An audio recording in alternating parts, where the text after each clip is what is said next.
Hi there. Real quick before we jump into the episode.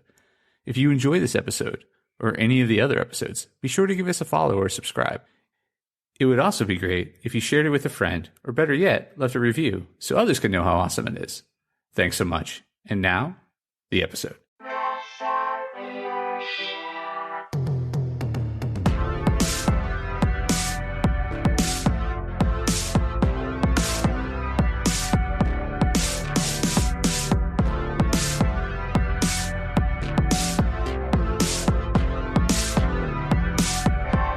Hey there, Press Starters, and welcome to the Press Start Leadership Podcast, the podcast about game-changing leadership, teaching you how to get the most out of your product and development team and become the leader you were meant to be.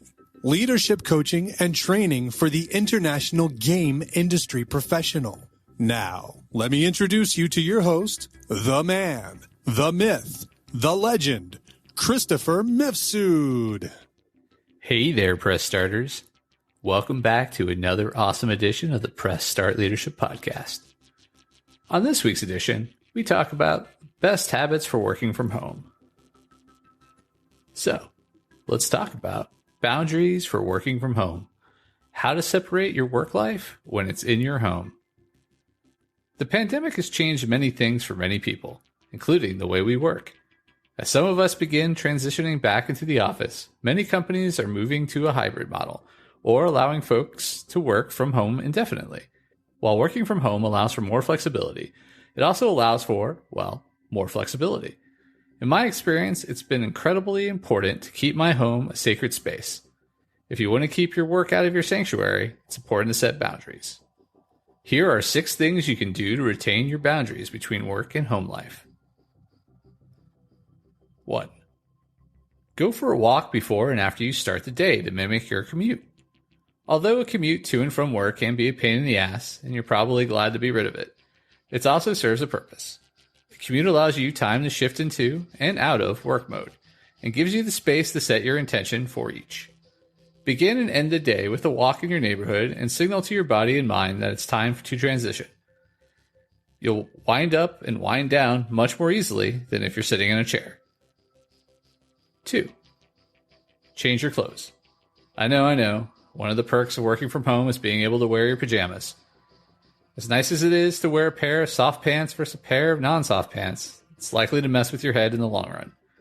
People need rituals, and when we change from our home clothes to our work clothes, we're telling ourselves what time it is. So make sure you get dressed before you clock in. Plus, you won't accidentally stand up during a Zoom call and show off your Avengers underoos. 3. Take lunch not at your desk. When you're working from home, it's easy to sit at your desk all day, especially if your snacks are nearby. However, we all know by now that staring at our screens for extended periods of time is no good for us. Plus, we're not meant to be sedentary creatures. So this is a great time to make sure you're getting up and getting out. 1 up. Schedule lunch with a friend or mentor at least once per week so you're getting some social time in too. 4. Exercise. Okay, so if you know me, you know I'm not exactly the authority on exercise. But it's important to keep your exercise habits in place, whatever they are. Personally, I practice yoga regularly. But do whatever it is that makes you feel good. If you're a runner, run. If you're a tennis player, play. Chances are you're getting less exercise if you no longer have a commute or an office. Your body needs the extra attention. 5. Have a distinct working spot. This is an important one, and the philosophy extends to beyond just your office space. Not only should you dedicate a spot in your home purely for work, but you should also make sure each of your rooms has a purpose. Example, the bedroom is for sleeping and other fun things, so don't put your work desk in there. Designate spots for all your activities, even if just a pillow on the floor. I have a separate space for everything, even meditation. Last but not least, 6. Make a worry tree. There's a story called The Worry Tree, which is about the importance of letting go of negativity. The man in the story has a ritual where he leaves his stressful work experiences from the day with a tree before entering his home, so that they don't accompany him inside with his family. Consider this ritual for yourself. If you're working from home, try keeping a plant in your office and tying your worries to it before you exit for the day. Set working from home boundaries so it doesn't feel like you're working 24/7. Let's be honest, we're already working enough, so don't do it for free. It's easy to say we'll split our time and mental energy, but it's actually difficult to create and retain boundaries. Be kind to yourself, work on building up these new habits, and you too can walk through your door unburdened.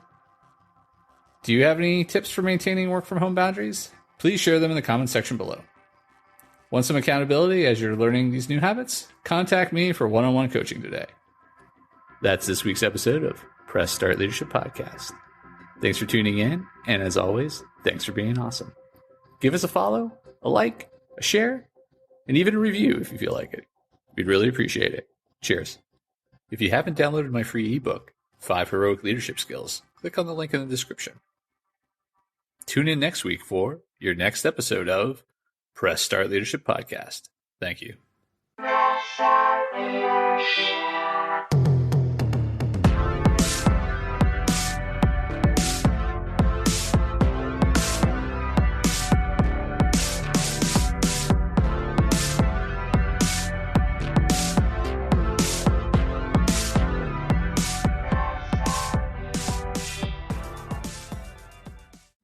Oh, hi. And the episode's over, but thanks for sticking around till the end. Be sure to check out more episodes in the playlist and new episodes every week on Monday. Follow or subscribe so you never miss an episode. Don't forget to leave a review. Thanks again for being awesome.